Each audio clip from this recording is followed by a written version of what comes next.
The empty sheds, the manyatas, and the flock of sheep right behind me are a perfect indicator of the existence of city herding.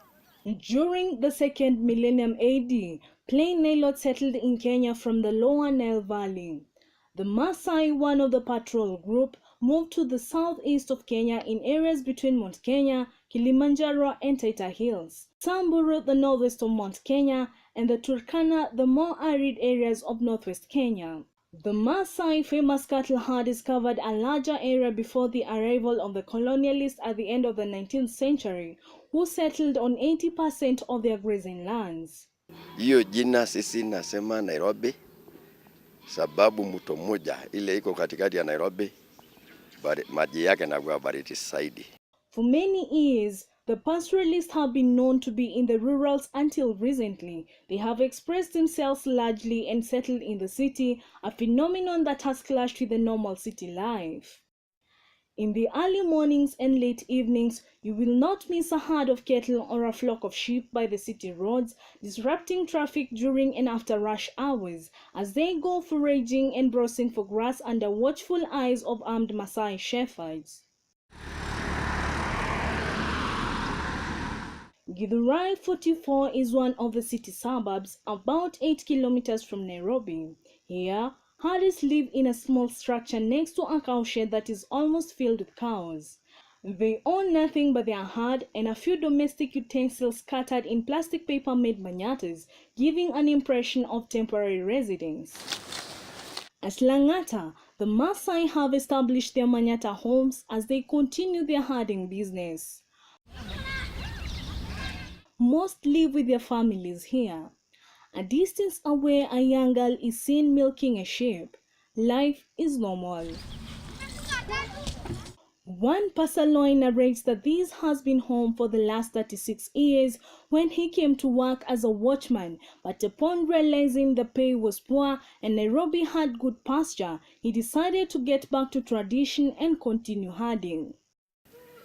Sasa nimekaa katika area hii miaka 36. Morning in the Membli estate along the eastern bypass. Silence reigns with just a few people in the vicinity.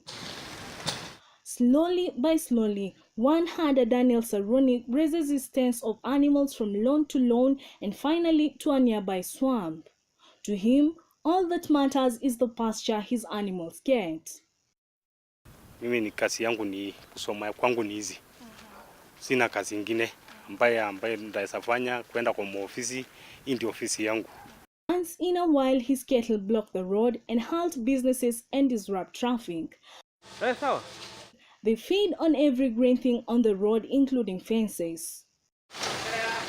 Daniel has left his family back at his rural and has settled in Nairobi with his herd in search of plenty pasture that is free from diseases, more secure grounds, and a good market.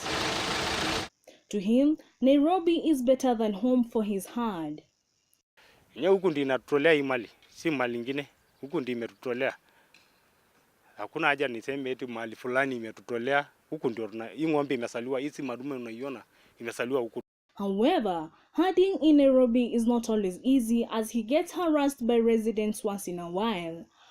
Hata hapa kuna uizi, lakini ng'ombe saa hii tuseme ikipotea, kama ile saa hii ikikaa peke yake, si eti inauzwa. Inakuja inakatwa ng'ombe mamiguu, inachinjwa. Hako watu ambao wanasema muondoke, muhame. Tukaambia hawa, sasa tukisema muondoke, tutaenda wapi? For herders at Langata, they are at times pushed away from the area, yet they feel Nairobi is their home, since the name Nairobi is Maasai, meaning cool waters. Jina la Kimaasai ni Nairobi. Hiyo jina ambaye hata wakina babu pale kwa makaburi, wale wababu zetu wa zamani walikuwa wanaweka manyata yao hapo. These pastoralists praise city herding as they derive food and income from meat, milk, and manure, which is used to sustain them and their schooling children. The grass is always greener on the other side, the main reason behind urban pastoralism. With a good city security, adequate pasture and lack of animal diseases, indeed, city herding is here to stay. Rosemary Mwiti, KUTV, Nairobi.